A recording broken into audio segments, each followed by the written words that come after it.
है। आज 11th history के अंतर्गत आपका टॉपिक है रोमन साम्राज्य के पतन के कारण। जैसा कि आप जानते हैं रोमन साम्राज्य के पतन के कई कारण थे। कोई भी साम्राज्य होता है, साम्राज्य एक स्थिति ऐसी आती है जब वो विशाल साम्राज्य बन जाता है। उसकी सुरक्षा के लिए, उसकी शांति व्यवस्था के लिए, उसके प्रशासनिक व्यवस्था के लिए, उसके ढांचे को स्थायी रूप से बचाए रखने के लिए बहुत सारी चीज़ों की आवश्यकता होती है।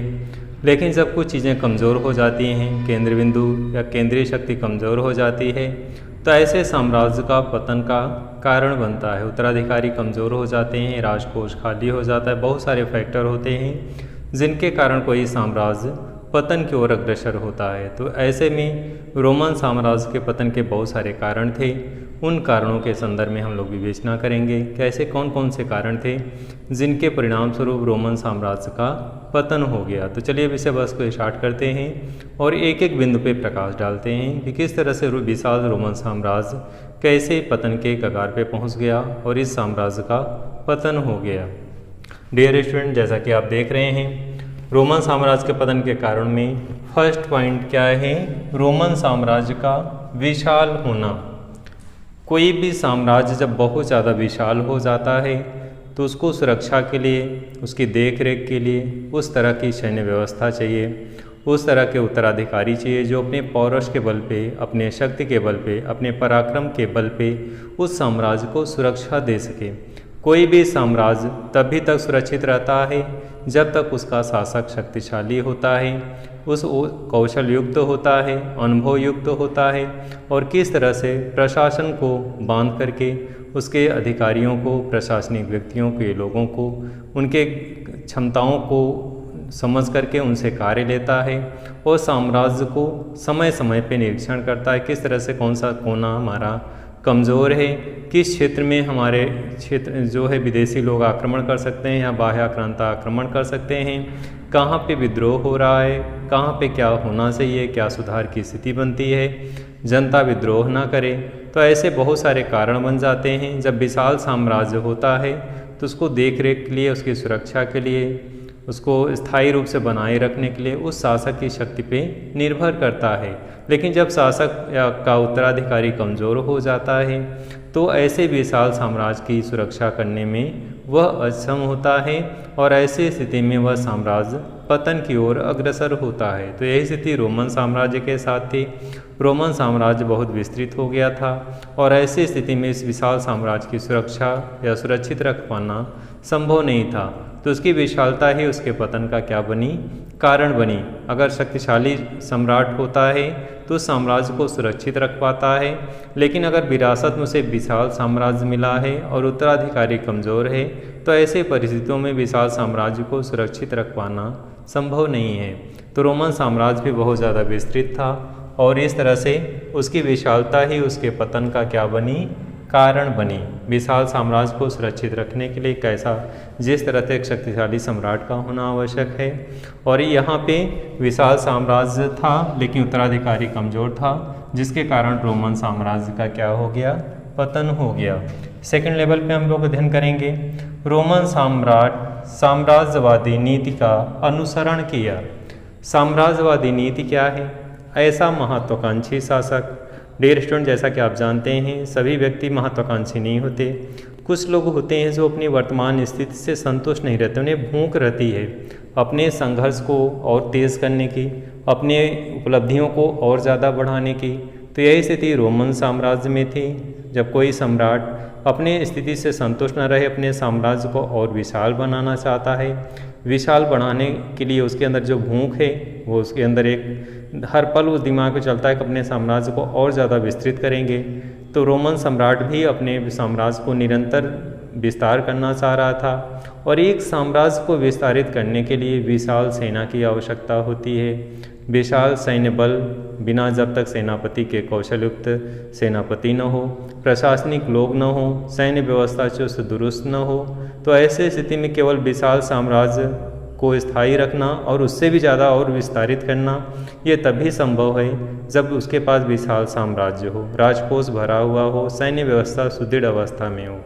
लेकिन यहाँ पे शासक जो था साम्राज्यवादी था, वो हमेशा अपने साम्राज्य का विस्तार करना चाहता था। इस रास्ते पे चल रहा था कि हमेशा अपने साम्राज्य को क्या करें, विस्तार करें। और विस्तार करने में बहुत ज़्यादा धन खर्च हुआ, बहुत ज़्यादा आर्थिक स्थिति दयनीय होती गई, राजकोष खाली होता गया।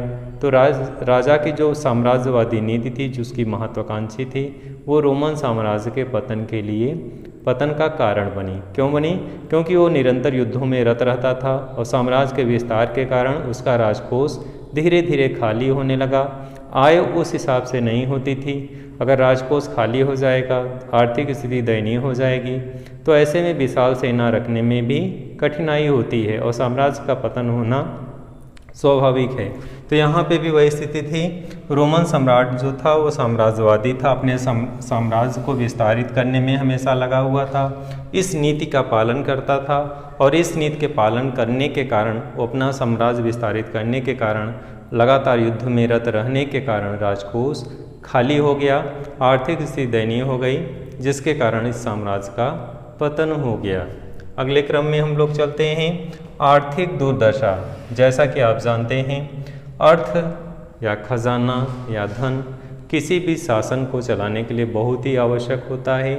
रोमन साम्राज्य में नौकरशाही पे बहुत अधिक धन खर्च किया गया, अधिकारियों पे, कर्मचारियों पे, अपने सुख सुविधाओं पे खूब धन खर्च किया गया। और इस धन को खर्च करने के पश्चात जब धन की आवश्यकता होती थी, तो उसके लिए एक ही विकल्प बचता था, करों में, टैक्स में वृद्धि कर देना। तो टैक्स बढ़ाने की स्थिति बनती थी, टैक्स राजा बढ़ा देता था, कर्मचारी उसके जबरन कर वसूलते थे लोगों से, किसानों से, मजदूरों से, सबसे।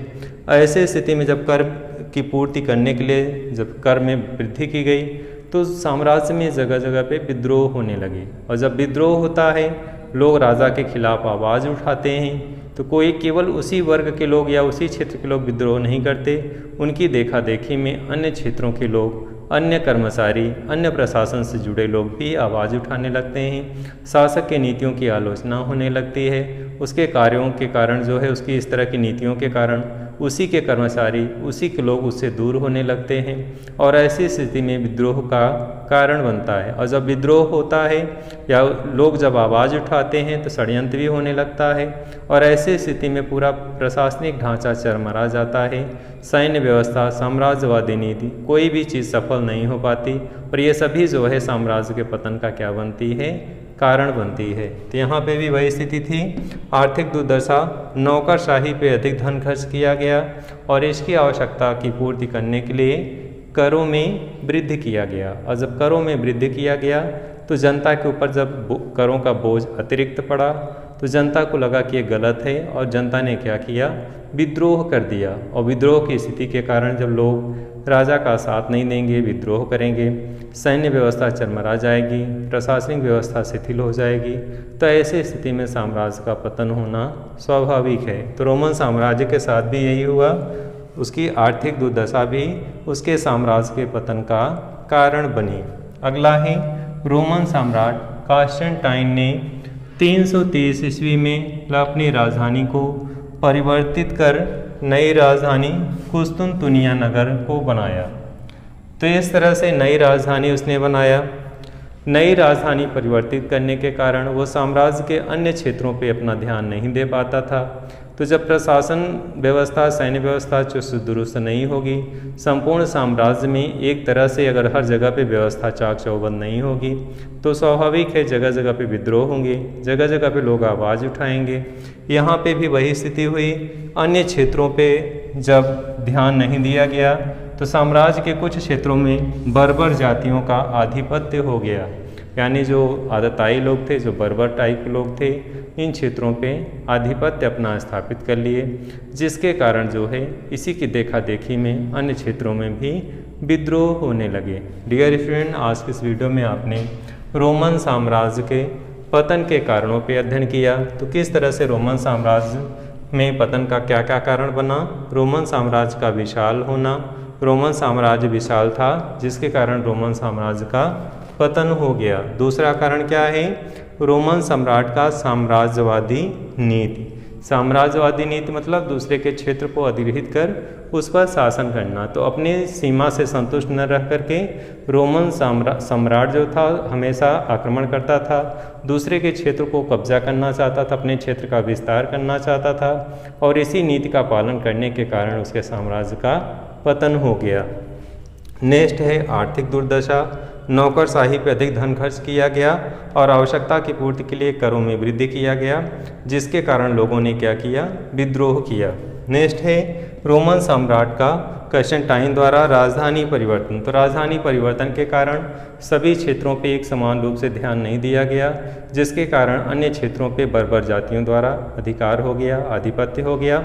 जिन सभी ये क्या कारण थे, रोमन साम्राज्य के पतन के कारण थे। तो यानी रोमन साम्राज्य के पतन में कई कारणों का इकट्ठा परिणाम था, कोई एक कारण जिम्मेदार नहीं था, बल्कि ये सभी कारण उत्तरदायी थे। तो डियर स्टूडेंट, इस वीडियो के विषय वस्तु कहीं समाप्त करते हैं। नेक्स्ट वीडियो में नए विषय वस्तु के साथ प्रस्तुत होंगे। धन्यवाद।